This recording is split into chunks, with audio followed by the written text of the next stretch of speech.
Please अगर कोई बातें नहीं करता मारा में भले करता कान में नहीं कर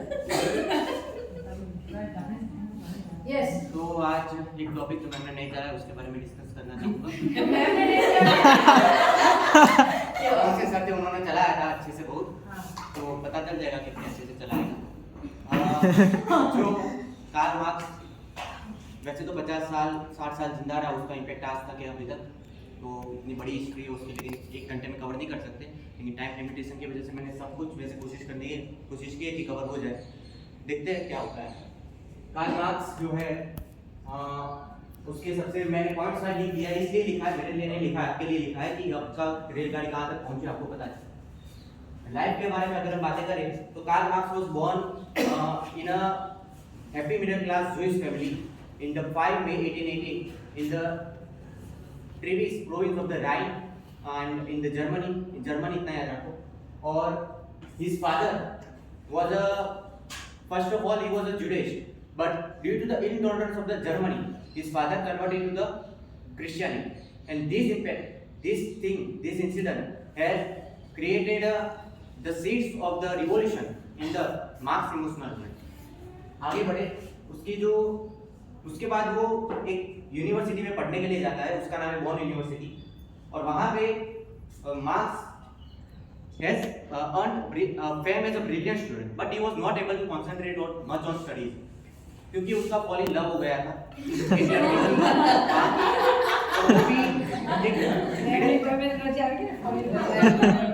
एक हाई क्लास फैमिली थी, उसकी लड़की थी। गाइस सुनो बच्चे, इतना मेहनत करके बोल रहे हैं मार गएगा।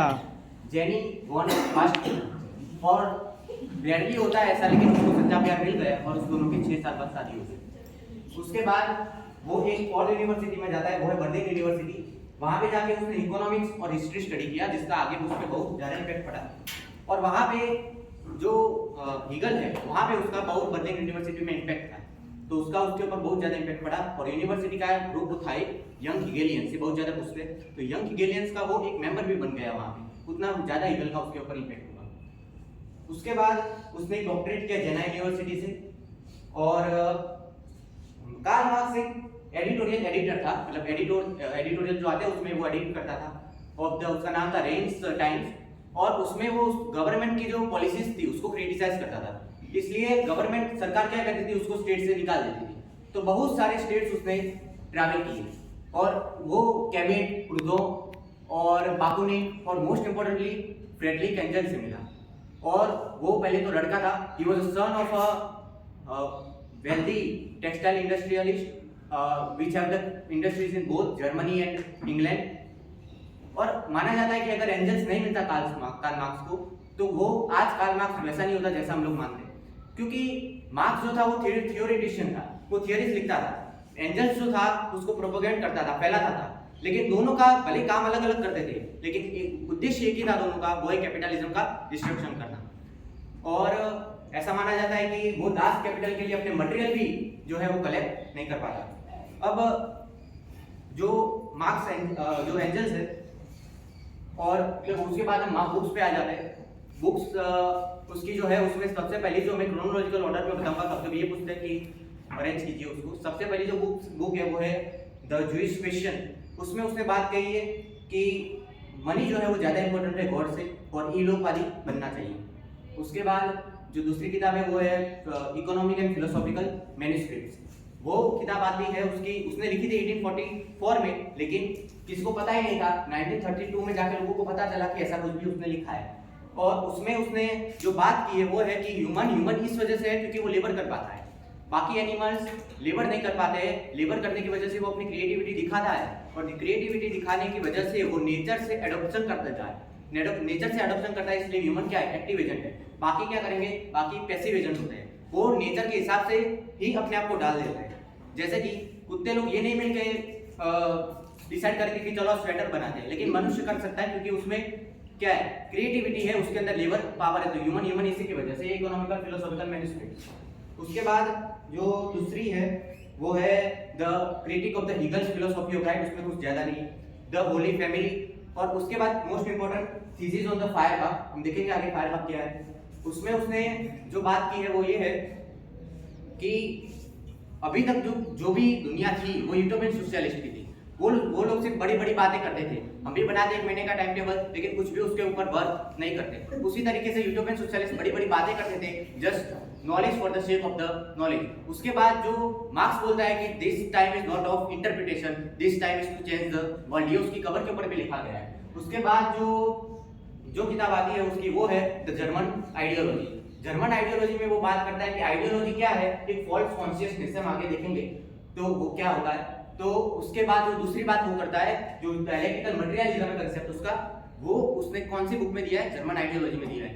उसके बाद जो है वो है उसकी the poverty of philosophy, philosophy of poverty नहीं, द पॉवर्टी ऑफ फिलोसॉफी की बात करता है वो। और उसके बाद जो है वो मोस्ट इंपोर्टेंट किताब कम्युनिस्ट मैनिफेस्टो 1848, साल बहुत ज्यादा पूछता है, और उसमें उसने लिखा है कि the workers of the world unite, you don't have, you have just lose to your chance but a world to gain। और दूसरी बात उसकी बहुत ज्यादा इंपॉर्टेंट है, वो है कि the history till now is a history of class struggle। तो ये दोनों बातें उसकी कौन सी किताब में, कम्युनिस्ट मैनिफेस्टो में 1848। उसके बाद वाली जो है वो वैल्यू प्राइस एंड प्रॉफिट, उसमें उसने थियरी ऑफ सरप्लस वैल्यू दिया है। और उसके बाद दास कैपिटल आती है जो कि 3 संस्करण है उसके, 1867, 1885 एंड 1894। और दास कैपिटल में वो जो किताब है वो बाइबल ऑफ कम्युनिस्ट मानी जाती है।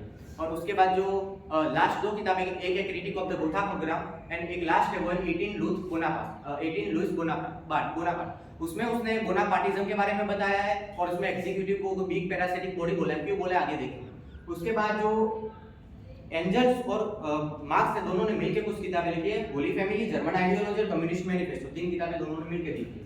और एंजल्स की एक इंपॉर्टेंट किताब है अकेले की, वो याद रख लेना, the origin of family, private property and state, ये बहुत ज्यादा पूछते हैं। उसके बाद अगर हम बातें करें तो उसकी इंपैक्ट उसके ऊपर क्या थी, इंपैक्ट में आप 3 ही चीज याद रखना, ई, एफ और जी। ई का मतलब होता है इंग्लैंड। इंग्लैंड में जो इंडस्ट्रियल रिवॉल्यूशन हुआ, जो कैपिटलिज्म आया, उसने मतलब इंग्लैंड से क्या एडॉप्ट किया, इकोनॉमिक आइडियाज जो थे उसके, वो उसने इंग्लैंड से अडॉप्ट किए थे। वहां पे जो इंडस्ट्रियल रिवॉल्यूशन हुआ तो उसने इकोनॉमिक आइडियाज जो थे वो इंग्लैंड से लिए थे। एफ मतलब फ्रेंच का जो पॉलिटिकल थॉट था 1789 में जो क्रांति हुई, तो क्रांति के जो विचार थे उसके, वो उसने फ्रेंच से लिए थे। और रेडिकल चेंजेस के, और जर्मन फिलोसॉफी जो है वो उसने जर्मनी से ली थी। उसमें 2 बंदों का मेन कंट्रीब्यूशन है। फर्स्ट है हिगल जिसने डायलेक्टिक्स उससे लिया था, और दूसरा है फायरबाख जिससे उसने मटेरियलिज्म लिया था। डायलेक्टिक्स इससे लिया, मटेरियलिज्म इससे लिया, दोनों को मिला दिया, उससे डायलेक्टिक मटेरियलिज्म बनाया। Division according to time, Louis Althusser एक थिंकर है, वो मानता है कि मार्क्स को ऐसे 2 भागों में विभाजित कर सकते हैं। तो कोई लोग होते हैं कि जो पहले अच्छा होते हैं बाद में बिगड़ जाते हैं, कोई लोग होते हैं जो पहले बिगड़ जाते हैं बाद में अच्छा हो जाते हैं। गांधी जी के हिसाब से हृदय परिवर्तन हो जाता है। लेकिन यहाँ पे क्या होता है कि मार्क्स जो था वो पहले अच्छा था, बाद में पता नहीं क्यों बिगड़ गया, ऐसा लुईस अल्थुसर मानता है। और वो मानता है कि पहले जो मार्क्स था वो ह्यूमनिस्ट था, नेचुरलिस्ट था, कोई अच्छी बातें करता था, उसमें उतने क्रांति के विचार नहीं थे, तो ऐसा मानता है। और जो बाद वाला मार्क्स है, जब उसमें मैच्योरिटी आई तब वो एकदम क्रांति के विचार आने लगा, तभी वो आज जो मार्क्स जाना जाता है वो उसकी वजह से जाना जाता है, उसमें साइंटिफिक सोशलिज्म आ गया। तो यंग मार्क्स की हम ये पूछते हैं कि ये थियरीज को बाइफरकेट कीजिए, यंग और उसमें उस थिंकर से जो नहीं मानते कि मार्क्स एक ही था। पहली थियरी है थियरी ऑफ अलाइनेशन।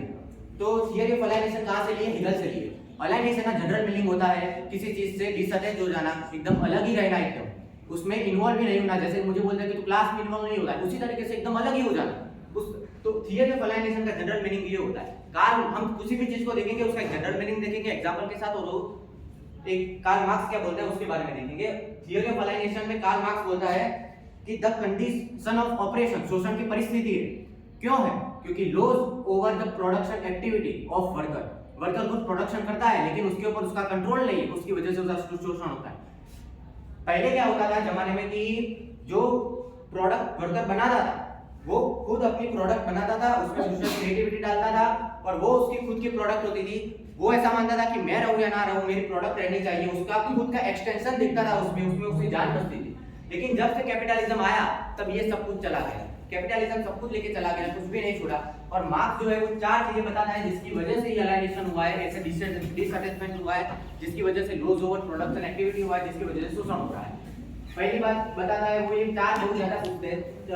सबसे पहले ये प्रोडक्ट अलाइनेशन फ्रॉम प्रोडक्ट, उसमें 3 चीजें आती हैं। पहली चीज है कि एक समझ लो कि फैक्ट्री है, उसमें जो प्रोडक्ट बना गया, वर्कर जो भी प्रोडक्ट बनेगा उसका मालिक बोलेगा कि यार तू ये 5 चेयर बनाएगा, तो 5 चेयर वर्कर ने बना दिया, तो उसके बाद वो जो 5 चेयर है क्या वो उस वर्कर की है कि मालिक की है? मालिक की है, क्योंकि उसको थोड़ा बहुत पैसा दे देगा जिसकी वजह से वो कल काम पे आ जाए।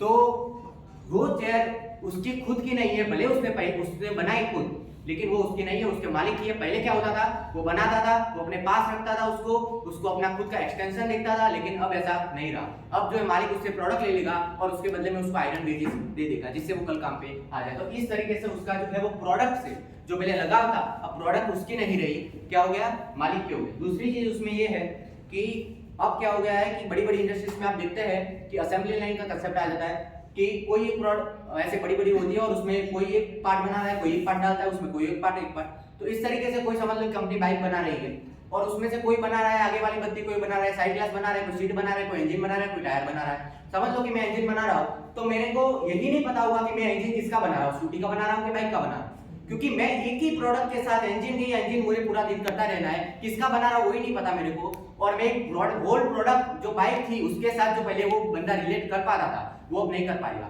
अब सो वो सिर्फ इंजन पे ही मास्टरी करेगा, डिवीजन ऑफ इतना लेबर हो जाएगा कि जिसकी वजह से एज अ प्रोडक्ट होल जो वो दिखता था वो नहीं देख पाएगा उसको, और एकदम सिर्फ इंजन पूरा दिन करता रहेगा। फिर उसमें जो तीसरी चीज आती है वो है कि जो प्रोडक्ट समझ लो इंजन उसने बना भी दिया, तो उससे वो बाद में उसको खुद को वो खरीदने के लिए वो काबिल नहीं होगा, क्योंकि वो मालिक जो है उतना उसको पैसा नहीं देता है। पहले तो वो प्रोडक्ट खुद बनाता था, उसके पास रहता था, लेकिन अब ऐसा नहीं है, बना भी दे तो मालिक इतना कम पैसा देता है कि वो उसको खरीद ही नहीं पाएगा।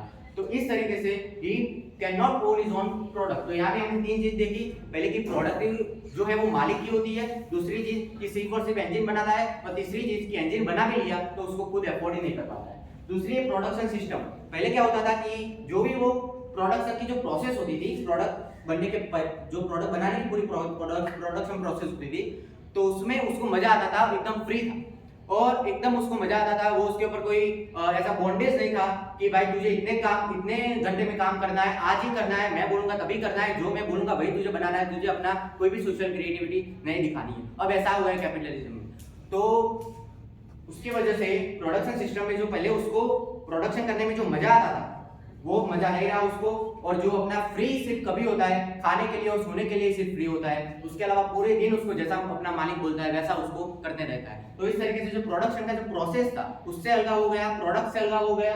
और दूसरा है स्पीशीज बीइंग, मतलब कि हमारी स्पीशीज बीइंग ह्यूमन है, लेकिन वो क्या हो गया कि अब वो जिस तरीके से मालिक ने उसका शोषण किया तो वो अब ह्यूमन नहीं रहा, वो उसका डिह्यूमनाइजेशन हो गया, वो एक मशीन बन गया। कोई मिलेगा उसको बोलेगा हे ह्यूमन, वो बोलेगा नहीं यार ये मशीन, ऐसा करके बोलेगा। और क्यों मशीनीकरण हो गया, क्योंकि आगे हमने देखा कि उसका जो प्रोडक्ट से हो गया और उसको पूरा दिन काम करना पड़ता है, मशीन की तरह लगे रहता है बस, तो उसकी वजह से वो ह्यूमन नहीं रहा और मशीन हो गया। तो स्पीशीज बीइंग ह्यूमन बीइंग से उसका अलगाव हो गया।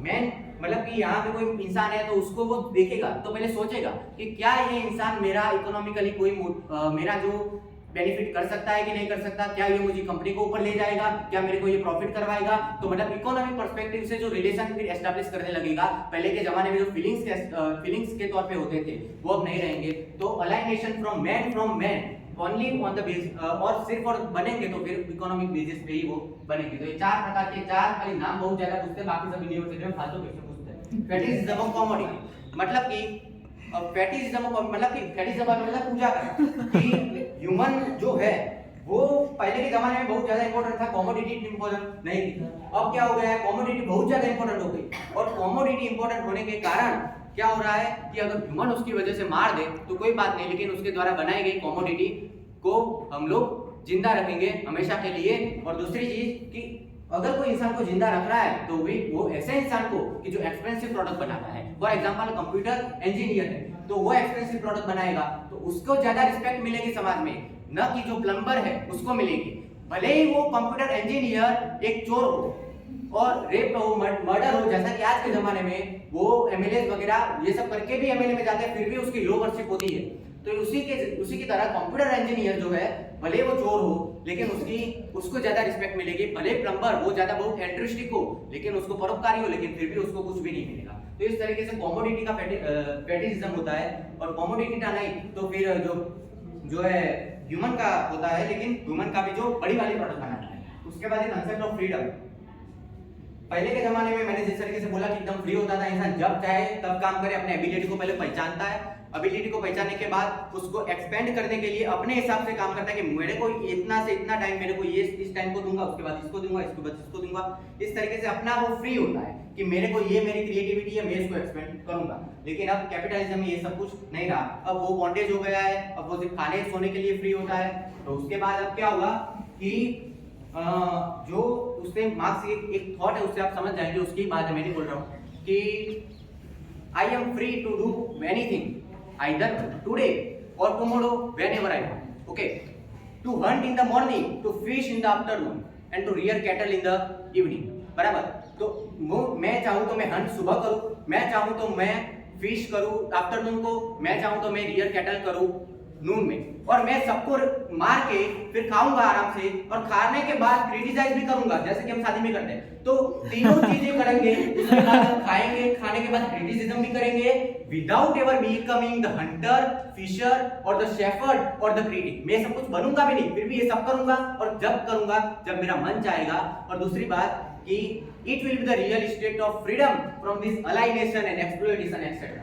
तो ये आप कंसेप्ट ऑफ फ्रीडम समझ गए होंगे। कंसेप्ट ऑफ प्रैक्टिस क्या होता है कि मैंने आगे भी बोला कि पहले जो थे वो यूटोपियन बड़ी बड़ी बातें करते थे, उसको इंप्लीमेंट नहीं करते थे, यूटोपियन सोशलिज्म। लेकिन मार्क्स बोलता है कि it is not time of the interpretation, अब हमें कुछ तो करना पड़ेगा, ऐसे नहीं चलेगा कि क्रांति बांधी अब तो कुछ करनी पड़ेगी उसके बाद क्रांति आएगी। तो कंसेप्ट ऑफ प्रैक्टिस का मतलब होता है कि विरोधाभास, देयर इज अ नो, मतलब यूनिटी रखना, जो थॉट्स है और जो एक्शंस है उसके बीच में यूनिटी रखना, यही होता है कंसेप्ट ऑफ प्रैक्टिस।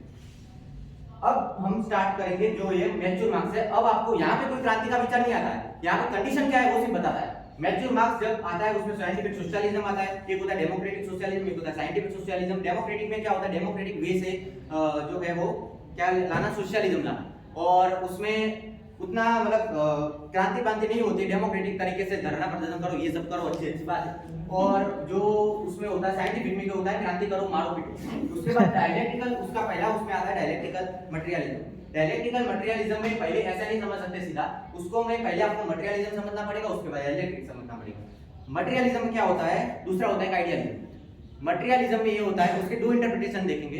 पहली ये होती है कि एक है कि सोशल जो सोसाइटी है, जो इकोनॉमी है, जो हमारे सामने हमें कुछ सब कुछ दिख रहा है, उसके हिसाब से सब कुछ तय होता है, उसके हिसाब से मनुष्य के थॉट्स निर्धारित होते हैं। जो सोसाइटी है, जो इकोनॉमी है, उसके हिसाब से, मैंने लिखा इकोनॉमी लिखा है, इकोनॉमी के हिसाब से ही, सोसाइटी के हिसाब से ही, जैसे सर्कमस्टेंसेस है, जैसे परिस्थितियों में मैं रह रहा हूँ, उसके हिसाब से मेरे थॉट्स बनेंगे। जैसे कि मैं लाइब्रेरी में रह रहा हूँ तो मुझे 2 दिन बाद मैं खुद पढ़ने लगूंगा, और 4 नवरे लोगों के साथ रहता हूँ तो मैं 4 दिन बाद खुद नवरा हो जाऊंगा। इस तरीके से मटेरियलिज्म ये बात बोलता है, it means that the circumstances decides my consciousness. और आइडियलिज्म बोलता है कि नहीं, आपको पहले इंडिविजुअल का थॉट चेंज करना पड़ेगा, उसके बाद पूरी सोसाइटी को बदलेंगे, इकोनॉमी को बदलेंगे। तो एक एक करके ऐसे फिर चलते हैं वो। दूसरा इंटरप्रिटेशन ये है मटेरियलिज्म का कि पूरी दुनिया ऊपर कुछ नहीं है, जो भगवान है ऊपर है वो सब कुछ भी नहीं है, जो है वो यही है, यही करके जाना है, ये सब बातें करता है मटेरियलिज्म। आइडियलिज्म बोलता है कि नहीं, हम लोग जो जी रहे हैं वो एक सपना है, किसी का सपना है, कोई ऊपर बैठ के सपना देख रहा है, उसके सपने में हम हैं। और हम चूंकि हमको सपना आता है तो क्या होता है कि हमको जब सपना आता है ना, तो उसमें जो जब सपने में हम लोग होते हैं तब 2 लोग जो हमारे सपने में आते हैं, समझ लो, तो वो 2 लोग हमको ऐसा ही लगता है कि हम रियल पे वहां पे खड़े हैं। लेकिन उसी तरीके से हम सपने के अंदर है तो हमको ऐसा लगता है कि हम रियल में हैं, जैसे उसका सपना टूटेगा हम तक चल सके। तो इस तरीके से 2 इंटरप्रिटेशन हुई, एक हुई कि यही वर्ल्ड है, जो है वो यही है, दूसरा बोलता है कि ऊपर सब कुछ है, सपना चल रहा है। तो हमको पहली वाली इंटरप्रिटेशन थी कि सोशल सोसाइटी इकोनॉमी के हिसाब से थॉट्स होते हैं, और वो बोलता है कि थॉट्स के हिसाब से ये होता है, वो मेन यहाँ पे इंपॉर्टेंस देनी है मटेरियलिज्म इकोनॉमिक्स थी। और उसके बाद आता है डायलेक्टिक्स। डायलेक्टिक्स का जो एक सिंपल डेफिनेशन अगर आपको लिखनी हो तो आप ऐसा लिख सकते हो, तब उसमें क्या होता है कि the process of constant progress, the process, कोई भी चीज में अगर विकास हो रहा है तो उसका रीजन क्या है, there will be 2 forces and they will be contradictory to each other. Okay, there will be 2 forces which will be contradictory to each other. लड़ेंगे, झगड़ेंगे, मरेंगे, उसकी वजह से क्या होगा, प्रोग्रेस होगा, डिक्लाइन नहीं होगा, प्रोग्रेस होगा। देखेंगे आगे कैसे। तो एक हो गया डायलेक्टिक्स, जिसमें 2, और मटेरियलिज्म का हमने मतलब समझा कि इकोनॉमी के हिसाब से थॉट्स चेंज होते हैं। अब इन दोनों को मिलाना है कि जो भी इकोनॉमी में हमको क्या करवाना है, इस तरीके से इकोनॉमी में जो कि मटेरियलिज्म है उसमें डायलेक्टिक्स करवाना है, मतलब कि दो लोगों को झगड़वाना है, सोसाइटी में दो लोगों को झगड़वाना है, तब जाके बनता है डायलेक्टिक मटेरियलिज्म। और वो इतना नहीं खत्म नहीं होता है, जो एंजल्स है उसकी किताब है एंटी ड्यूरिंग, वो उसमें 3 लॉज बनाता है कि जो डायलेक्टिकल मटेरियलिज्म की 3 लॉज है। फर्स्ट है कि transformation of quantity to quality. उसका मतलब होता है कि वाटर है, मतलब कोई भी चीज पहले क्वांटिटी में चेंज होगा, उसके बाद उसमें क्वालिटी में चेंज आएगा। फॉर एग्जांपल वाटर है, उसका 20 डिग्री सेंटीग्रेड है, तो उसको बर्फ बनाना है तो आपको 0 डिग्री पे ले जाना पड़ेगा उसको, तो 20 से 0 हुआ, वो क्या हुआ, क्वांटिटी में चेंज किया आपने, ठीक है। उसके बाद जो उस 20 से 0 आने पे क्या होगा कि वो पानी में से बर्फ हो जाएगा, वो होगा उसका क्वालिटेटिव चेंज। जबकि हमने 20 से 0 किया, वो क्या हुआ, क्वांटिटेटिव चेंज। उससे क्या बना, पानी से बर्फ बन गया। और यहाँ पे हमने यहाँ पे ऑर्डिनरी उसका मीनिंग देखा कि ये मीनिंग होता है quality to transformation of quantity to quality, पानी का बर्फ बनना, ठीक है। अब हम मार्क्सिज्म की अगर इंटरप्रिटेशन से देखें कि इसको हम कैसे लागू कर सकते हैं, तो वो इस तरीके से कर सकते हैं कि पहले हमें क्या होता है, ट्रांसफॉर्मेशन ऑफ क्वांटिटी करना पड़ेगा। पहले जो कैपिटलिज्म है उसके विरुद्ध में हमको थोड़े थोड़े ट्रेड यूनियंस बनाने पड़ेंगे, श्रमिकों को थोड़ा थोड़ा इकट्ठा करना पड़ेगा, थोड़ी थोड़ी क्लास कॉन्शियस लानी पड़ेगी। उसकी वजह से उसमें क्वांटिटी में ट्रेड यूनियंस बढ़ेंगे, लोगों की क्लास कॉन्शियसनेस बढ़ेगी, उसकी वजह से क्वालिटेटिव चेंज क्या होगा, पूरा का पूरा कैपिटलिज्म चला जाएगा, वो लोग क्रांति करेंगे, कैपिटलिज्म पूरा चला जाएगा और कम्युनिज्म आ जाएगा। तो इस तरीके से क्वांटिटेटिव चेंज से जो ये है वो क्या कम्युनिज्म आएगा, क्वालिटेटिव चेंज आएगा। दूसरा है इंटरप्रिटेशन ऑफ इंटरपेनिट्रेशन ऑफ ऑपोजिट्स। पहले उसका ऑर्डिनरी मीनिंग देखते हैं। इंटरपेनिट्रेशन ऑफ ऑपोजिट्स का मतलब है कि दो कॉन्ट्राडिक्टरी फोर्सेस है लेकिन वो साथ में रहते हैं। फॉर एग्जांपल फ्लावर है, कोई फूल है, तो उसमें भी आप देखेंगे कि वो बहुत कोमल होता है, लेकिन उसमें एकदम भी कोमल नहीं होता है, वरना एकदम कोमल होता तो गिर पड़ेगा, लेकिन उसमें थोड़ी बहुत रिजिडनेस होती है, थोड़ी बहुत रिजिडनेस होती है। उसके कारण उसका क्या होता है, शेप डिटरमाइंड रहता है, वो ऐसा कि ऐसा ही रहता है, वो शेप में इतना बढ़िया वाला, क्योंकि उसमें थोड़ी बहुत रिजिडनेस है। तो ऐसे कोमलता और रिजिडनेस फूल में जैसे एक तरीके से रहती है, कोमलता ज्यादा होती है लेकिन रिजिडनेस थोड़ी कम होती है। उसी तरीके से आप देखेंगे लोहा है तो उसमें रिजिडनेस ज्यादा रहती है, और अगर एकदम रिजिड रहेगा तो वो क्या करेगा, हम तोड़ ही नहीं पाएंगे। लेकिन लोहा तो टूटता है, बहुत ज्यादा उससे प्रोडक्ट बनते हैं, तो मतलब है कि लोहे से जो शीट बनती है तो उसका मतलब है लोहा भले रिजिड हो बहुत ज्यादा, लेकिन उसमें थोड़ी बहुत तो सॉफ्टनेस है। तो फ्लावर में बहुत ज्यादा सॉफ्टनेस है लेकिन थोड़ी रिजिडनेस है, जबकि आयरन में हमने देखा कि बहुत ज्यादा रिजिडनेस है लेकिन थोड़ी बहुत सॉफ्टनेस है। तो मतलब ऐसे दो contradictory forces, softness and rigidness, दोनों एक साथ एग्जिस्ट करते हैं। अब ये हुआ उसका ऑर्डिनरी मीनिंग। अब हम मार्क्सिज्म के अकॉर्डिंग उसको अगर अपने अप्लाई करना है तो हम ये समझ सकते हैं कि जो कैपिटलिस्ट है और जो लेबर क्लास है वो दोनों एक दूसरे के ऑपोजिट है। अब वो दोनों इंटरपेनिट्रेशन ऑपोजिट का कैसे होता है, इस तरीके से कि कैपिटलिज्म उनको जॉब देता है और ये लोग उनकी जॉब पे रिलाई करते हैं, तो उस तरीके से दोनों को साथ में रहना पड़ता है भले वो दोनों ऑपोजिट हो। इस तरीके से interpenetration of opposite, capitalist and labour class, इस तरीके से होता है। उसके बाद हम जो नेगेशन ऑफ नेगेशन है, उसका मतलब होता है कि किसी को नकारना, उसके बाद फिर से नकारना, दो बार उसकी बेइज्जती करना। उसके बाद देखो नेगेशन ऑफ नेगेशन में क्या होता है कि उसमें थियरीज जो आती है वो है थीसिस, एंटीथेसिस और सिंथेसिस, जो डायलेक्टिकल मटेरियलिज्म का मेन होता ही है। देखो उसका पहले ऑर्डिनरी मीनिंग समझते हैं थीसिस एंटीथेसिस का। एक पल्स है चना, उसमें आप देखेंगे कि आप पूरी रात उसको पानी में रखेंगे तो वैसे उसका अंकुरण हो जाता है, जर्मिनेशन उसमें हो जाता है। तो ये जो ओरिजिनल था, जो जर्मिनेशन जब नहीं हुआ था उस वक्त जो वो था थीसिस, और जो जर्मिनेशन हुआ वो उसमें बना एंटीथेसिस। ये बोलेगा मैं तेरे को नहीं उगने दूंगा, ये बोलेगा मैं उगूंगा, तू क्यों नहीं उगने देगा, तो उस दोनों में होता है कॉन्फ्लिक्ट। और उसकी वजह से बाद में एक बात याद रखना डायलेक्टिकल मटेरियलिज्म की नेगेशन ऑफ नेगेशन की, कि ऐसे कॉन्फ्लिक्ट होता है जब दोनों एक दूसरे के सामने आ जाते हैं, तब उसमें इनिशियल स्टेज में कोई नहीं जाता है। ये नहीं होगा कि ये भी चला जाएगा और ये भी नहीं बचेगा, ऐसा नहीं होगा। जो कॉन्फ्लिक्ट होगा उससे कोई बेटर कंडीशन ही हमेशा आएगी। जैसे कि हम आगे भी एग्जांपल हिस्टोरिकल में देखेंगे, आप अभी थोड़ा इतना समझ लीजिए कि जो भी कॉन्फ्लिक्ट होगा उससे क्या आता है, बेटर कंडीशन आती है, पीछे नहीं चलते हम लोग। क्रांति होती है तो उससे अच्छी कंडीशन ही आती है हमेशा, ऐसा मानता है।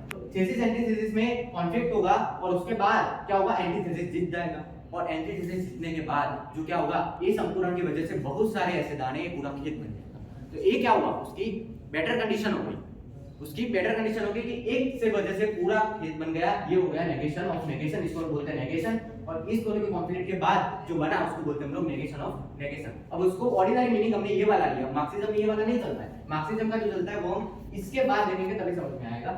उसके बाद जो कंसेप्ट है इसमें 3 थियरीज, तो पता नहीं क्यों नहीं पूछते, मटेरियलिज्म और डायलेक्टिक्स, इस हमने समझा पूरा कंसेप्ट। हिस्टोरिकल मटेरियलिज्म का मतलब होता है, दूसरी थियरी हिस्टोरिकल मटेरियलिज्म कि जो पूरी हिस्ट्री को हिस्टोरियन लिखेगा तो उसको कैसे डिवाइड करेगा, पहले मुगल आए, फिर अंग्रेज आए, उसमें भी पहले डच आए, इस तरीके से वो डिवीजन करेगा ना हिस्टोरियन। अब मार्क्स बोलता है मैं ऐसा नहीं करूंगा, क्योंकि मैं वर्जिन यूनिवर्सिटी से इकोनॉमी और हिस्ट्री तो मैंने पढ़ा है, लेकिन मैंने साथ साथ इकोनॉमी भी पढ़ा है, तो मैं उसका यूज करूंगा। मैं जो है इकोनॉमिकली मैं हिस्ट्री को डिवाइड करूंगा, मैं इकोनॉमिक कंसेप्शन ऑफ हिस्ट्री लगूंगा। उसमें वो बोलता है कि देखो हमारा जो सोसाइटी है उसमें दो चीजें होती है, बेस और सुपर स्ट्रक्चर। ये बहुत ज्यादा पूछते हैं हमेशा, बेस और सुपर स्ट्रक्चर। तो बेस में भी, बेस क्यों कहते हैं हम बाद में देखेंगे, पहले ये दोनों समझना पड़ेगा। फोर्सेस ऑफ प्रोडक्शन, बेस में क्या है, फोर्सेस ऑफ प्रोडक्शन और relation of production. Forces of production में ये होता है कि हम इकोनॉमी पढ़ते हैं, जितने भी स्टूडेंट थे हमारे, तो हम देखेंगे कि इकोनॉमी में 4 फैक्टर ऑफ प्रोडक्शन होते हैं, वो सब क्या बोलते हैं, land, labour, capital and entrepreneurship. अब यहाँ पे क्या होता है कि मार्क्स बोलता है कि ये जो 4 चीजें है ना, ये बहुत बवाल मचाती है सोसाइटी में, और यही जो 4 चीजें हैं वो पूरी सोसाइटी को कंट्रोल करती है। उसमें भी सबसे ज्यादा जो है वो वाली कैपिटल वाली, और कैपिटल में भी सबसे ज्यादा क्या, टेक्नोलॉजी, टूल्स, ये सब जो चीजें है ना, यही पूरी चीज को डिसीजन करेगी।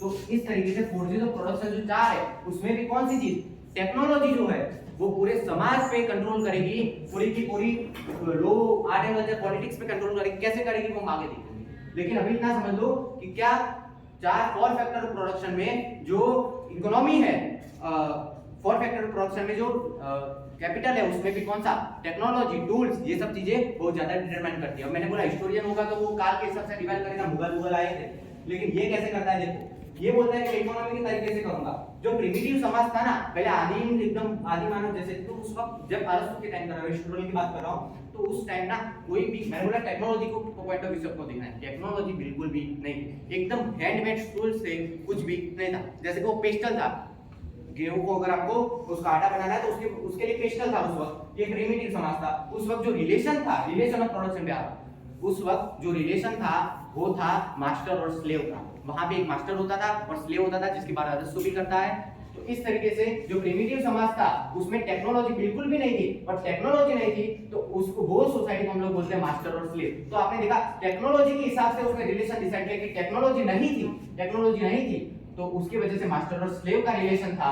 और जो दूसरे बाद उसके बाद वाला समझ आया वो होगा फ्यूडल समाज, और उसमें टेक्नोलॉजी थोड़ी बड़ी आना स्टार्ट हुई। तो वो थोड़ी बड़ी आना स्टार्ट हुई, जैसे कि पहले पेस्टल था गेहूं को आटा बनाने के लिए, अब क्या हुआ कि हैंड ग्राइंडर आ गया, थोड़ी टेक्नोलॉजी आई, और थोड़ी टेक्नोलॉजी आई तब जो रिलेशन बना वो होगा फ्यूडल लॉर्ड एंड सर्फ के बीच में रिलेशन बना। तो यहाँ पे जो थोड़ी टेक्नोलॉजी आई तो उसकी वजह से जो रिलेशन बना वो होगा फ्यूडल एंड सर्फ के बीच में। उसके बाद का जो स्टेज आया जो एक्सट्रीम था वो था कैपिटलिज्म, और उसमें क्या हो गया कि एकदम बहुत ज्यादा टेक्नोलॉजी हो गई, अब तो स्टीम मिल आ गई, अब आपको इंटरनेट भी चलाने की जरूरत नहीं है। और उस तरीके से जब एकदम बहुत ज्यादा टेक्नोलॉजी आ गई तो उसमें 2 क्लास बने, वो है कैपिटलिस्ट और लेबर, और you can say बुर्जियस and proletarian. और यहाँ पे हमने देखा कि किस तरीके से forces of production in which technology के हिसाब से उसने master slave feudal Surf and capitalist labour relation को डिटरमाइन किया। इसका मतलब है कि forces of production decide the relation of production.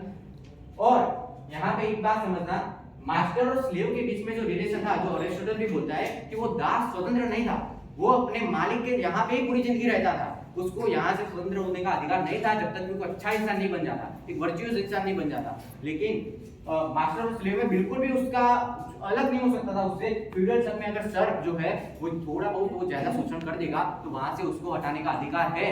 तो यहाँ पे बिल्कुल फ्रीडम नहीं थी स्लेव को, यहाँ पे थोड़ी बहुत फ्रीडम थी सर्फ को। लेकिन यहाँ पे कैपिटलिस्ट एंड लेबर में जो लेबर था उसको टोटली फ्रीडम थी। यहाँ पे याद रखना, कैपिटलिस्ट एंड लेबर को, लेबर कोई भी के साथ जो है वो मालिक के साथ ऑब्लिगेशन में नहीं था, किसी के भी साथ वो कॉन्ट्रैक्ट में नहीं था, वो जब चाहे तब जब जिसको भी चाहे उसको मालिक बना सकता था। लेकिन मार्क्स बोलता है कि उसको सिर्फ मालिक को चुनने की आजादी थी, करेंगे तो सभी उसका लास्ट में शोषण ही करेंगे।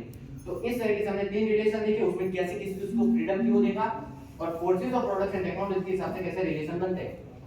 अब हम देखते हैं कि इसको बेस क्यों बनाता है। तो जो टेक्नोलॉजी है, जो इकोनॉमी है, जो कैपिटल है प्रोडक्शन, तो वही चीज आपने देखा रिलेशन ऑफ प्रोडक्शन को डिटरमाइन करती है, और ये दोनों जब मिलते हैं तब जाके बनता है बेस। और ये बेस जो है, जैसे कि घर होता है उसकी एक ईंट होती है तो वो उसकी नींव होती है, उसी तरीके पूरी सोसाइटी में ये जो टेक्नोलॉजी है और ये जो मास्टर और स्लेव का रिलेशन है, और यही दोनों चीजें हैं जो पूरी सोसाइटी पूरा का पूरा क्वालिटी बनाती है, पूरी सोसाइटी को डिटरमाइन करती है, पूरा का पूरा लॉ बनाती है, पूरा का पूरा आर्ट एंड कल्चर बनाती है। ये जो मास्टर स्लेव में क्या करेंगे, स्लेव के विरुद्ध में लिखेंगे, दास हो गया उसको रखो घर में, ऐसे के बारे में आर्ट एंड कल्चर लिखेंगे। आर्ट एंड कल्चर लिखेंगे तो क्या होगा, लोग पढ़ेंगे, उसके हिसाब से लॉ बनाएंगे, उसके हिसाब से भी पॉलिटिक्स खेला जाएगा। तो उसी तरीके से स्लेव को यहाँ पे प्रोहिबिशन किया जाएगा, यहाँ पे फ्यूडल के उसको प्रोटेक्ट करने के लिए यहाँ पे लिखा जाएगा, और कैपिटलिस्ट और लेबर में कैपिटलिज्म के लिए आर्ट एंड कल्चर लिखा जाएगा, उसके हिसाब से लॉ बनेंगे, उसके हिसाब से पॉलिटिक्स खेली जाएगी। तो बेस के ऊपर ये जो दोनों चीजें हैं उसके ऊपर पूरा का पूरा सुपर स्ट्रक्चर, पूरा का पॉलिटिक्स, सोसाइटी, ये सब कुछ चीज डिपेंड करती है, इसीलिए उसको बेस बोलते हैं, और वो पूरा का पूरा सुपर स्ट्रक्चर। और आपने एक चीज और देखी, तो यहाँ पे वो इकोनॉमी की बात करता है, इकोनॉमी पूरी इकोनॉमी की तरीके से उसने सब कुछ डिसाइड किया, टेक्नोलॉजी, तो इसको हम लोग बोलते हैं इकोनॉमिक डिटरमिनिज्म। उसका मतलब होता है आर्थिक निर्धारणवाद, कि इकोनॉमी सब कुछ निर्धारित करेगी।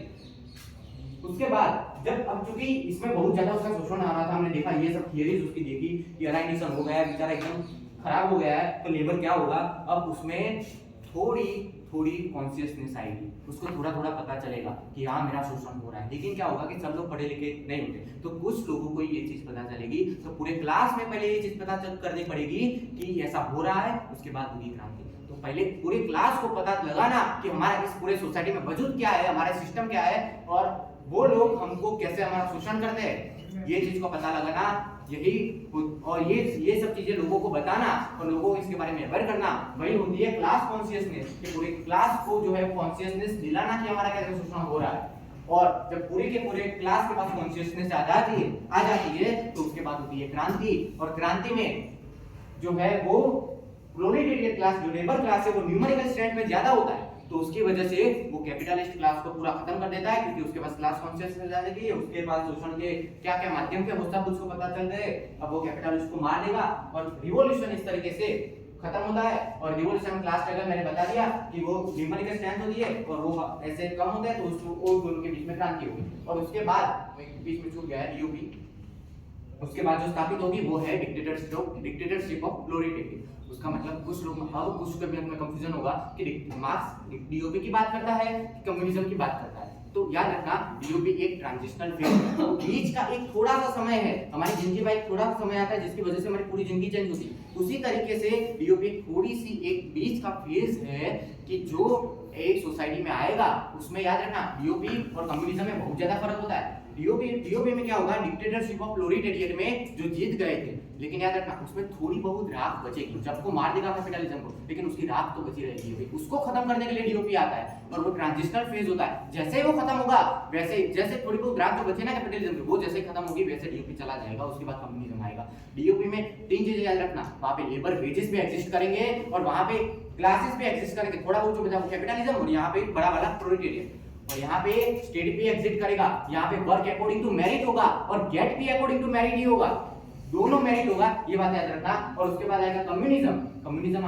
अब हाँ, यहाँ पे डीओपी में क्रिटिसिज्म याद रखना, मिलोवान जिलास करके एक बंदा, उसकी किताब है the new class analysis of communism, उसमें वो बात करता है कि जो ये आप डीओपी की बात कर रहे हैं, तो डीओपी में आप बोलते हैं कि पूरा एक बड़ा सा क्लास होगा, उसके बाद थोड़ी बहुत रात बचती है, उसको मार देंगे हम, बात खत्म हो।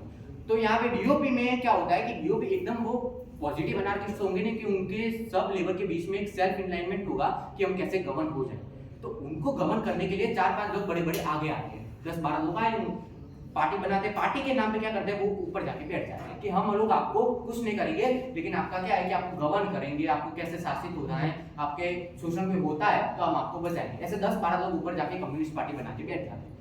अब मिलोवान जिलास बोलता है कि ये जो बैठे हैं ना, ये बहुत भयंकर लोग हैं, क्योंकि ये लोग इनका शोषण बचाने के लिए बैठे हैं ऊपर, लेकिन आगे चलकर क्या होगा कि ये लोग इनका शोषण करते हैं इनका। सो बाकुनिन बोलता है कि dictatorship of proletariat is dictatorship over proletariat. और इस तरीके से जो 10-12 लोग की जो ब्यूरोक्रेसी ऊपर जाके इन लोगों को गवर्न करने के लिए बैठती है, वही लोग उनका शोषण भी स्टार्ट कर देते हैं। तो ऐसा कोई डीओपी जैसा कुछ होता नहीं है, ये तो ऊपर से भयंकर डिक्टेटरशिप आ जाएगी। तो इस तरीके से क्रिटिसिज्म करता है मिलोवान जिलास, लेकिन वो अभी जाने दो, अभी ऐसा समझ लो कि ये था बड़ा क्लास था, छोटा क्लास था, उसको मार दिया, राख खत्म हो गई, उसके बाद आ गया कम्युनिज्म। कम्युनिज्म में क्या होगा, एक राख खत्म हो गई, अब तो एक ही क्लास बचा, क्लासलेस हो गया। अब क्लासलेस हो गया तो दो क्लास के बीच में कॉन्फ्लिक्ट नहीं होगा, तो उसकी वजह से कॉन्फ्लिक्ट को रोकने के लिए स्टेट की भी जरूरत नहीं है, तो क्लासलेस एंड स्टेटलेस सोसाइटी हो जाएगी। और यहाँ पे कोई भी डिवीजन ऑफ लेबर नहीं होगा, यहाँ पे नाइस स्पेशलाइजेशन ऑफ वर्क होगा। both physical and mental work will get equal importance and work according to merit but get according to need। उसमें दोनों मेरिट था, इसमें get according to need आता है, ये बहुत ज्यादा पुष्ट है। उसके बाद जो हमने क्रांति स्टार्ट की, क्रांति के बाद हमने कम्युनिज्म पे लाके छोड़ दिया उसको, अब कम्युनिज्म आ गया है। थियरी ऑफ, मैंने छोड़ दी थी थियरी क्योंकि फिर सेट नहीं हो रही थी, तो theory of surplus labour value, याद रखना है सरप्लस वैल्यू की थियरी नहीं, सरप्लस लेबर वैल्यू की थियरी, ये उसने लिए डेविड रिकार्डो से। यहाँ पे होता ये है, पहले ये दो चीजें समझनी पड़ेगी, यूज वैल्यू क्या होती है, एक्सचेंज वैल्यू क्या होती है। यूज वैल्यू होती है कि मैं बर्गर खा रहा हूं, उसमें से मुझे डायरेक्ट जो मुझे यूटिलिटी मिल रही है, जो डायरेक्ट मेरी नीड सेटिस्फाई हो रही है, वो उसकी है बर्गर की यूज वैल्यू। जबकि जो पैसा है वो उसकी एक्सचेंज वैल्यू होती है, कि उसको मैं पहले बार्गेन सिस्टम क्या होता था कि ये फोन देके मैं कोई चीज ले सकता था, तो वो होती थी बार्गेन सिस्टम, कि जिसमें तो फोन की कुछ एक्सचेंज वैल्यू होती थी। इस अभी के टाइम में ये सब जो पैसा होता है, शेयर्स होते हैं, वो सबकी एक्सचेंज वैल्यू होती है। अब कैपिटलिस्ट क्या करते हैं, एक्सचेंज वैल्यू पे जो लेबर है, लेबर पावर है, उसको खरीदते हैं, लेकिन उससे जो यूज वैल्यू है वो ज्यादा निकालते हैं। और जो यूज वैल्यू ज्यादा निकाली, जो दोनों के बीच में फर्क आया एक्सचेंज वैल्यू और यूज वैल्यू में, वो कैपिटलिस्ट मानते हैं कि ये तो हमारा प्रॉफिट है, हम आपको क्यों दे, और मार्क्स बोलता है कि ये तो चोरी है। अब देखते हैं कि जो उसने समझ लो कि कितने बंदे, एक बंदा खरीदा 8 घंटे के लिए और 100 रुपया दूंगा, $100 दूंगा, ठीक है। एक बंदा खरीदा 8 घंटे काम करेगा, $100 उसको मिलना चाहिए। अब वो बंदा जो है वो थोड़ा क्विक है, तो उस बंदे ने 4 घंटे में और 10 चेयर बना दिए, समझ 10 चेयर के लिए उसको हायर किया, और उसके बाद उसने 4 घंटे में पूरे 10 के 10 चेयर बना दिए। तो 4 घंटे तो बच। अब कैपिटलिस्ट ऐसा तो है नहीं कि भाई तू चल अब जा, ऐसा तो करेगा नहीं, वो उसका शोषण करेगा। तो कैपिटलिज्म जो है वो कैपिटलिस्ट क्लास उसको बोलेगा कि नहीं भाई, तू अब जो और 4 घंटे है उसमें तू क्या कर, चेयर ही बना।